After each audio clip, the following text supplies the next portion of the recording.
వల్ల సృష్టించబడ్డ లాక్డౌన్ నిర్బంధం అందరూ ఆచరిస్తున్నారుగా స్వచ్ఛందంగా. ప్రభుత్వాన్ని ప్రజలను ఒక టెన్షన్లోనికి నెట్టావు, అటెన్షన్ చేశావు.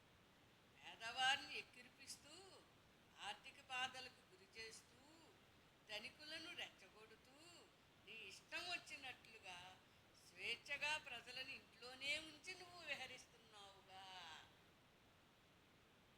నీవు ప్రపంచానికి మరణ మృదంగానివి.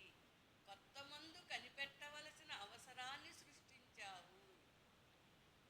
ఒక్కొక్కరిని వేరువేరు గదుల్లో కూర్చోబెట్టి ఉందా లేదా అనిపిస్తున్న ఆత్మీయతలను దూరం దూరంగా ఉంచి జనాలను భారం భారంగా జీవితాలను వెళ్ళదీస్తున్నారుగా. ఎప్పుడూ కనీ విని ఎరుగని ఆశ్చర్యమే ఈ కరోనా. కరోనా పిశాచి ప్రపంచాన్ని స్తంభింపచేసి తన వికట్టహాసాన్ని ప్రదర్శిస్తూ నిరభ్యంతరంగా ప్రజారోగ్యాన్ని ముంచివేస్తోంది. నెక్స్ట్, విచిత్ర మానసిక ప్రకంపనలను ప్రాణభయాన్ని సృష్టిస్తోంది మనసులో.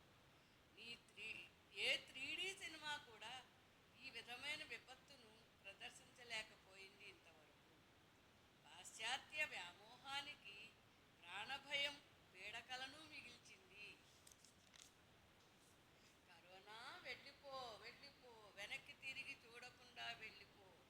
నీవు ఎక్కడ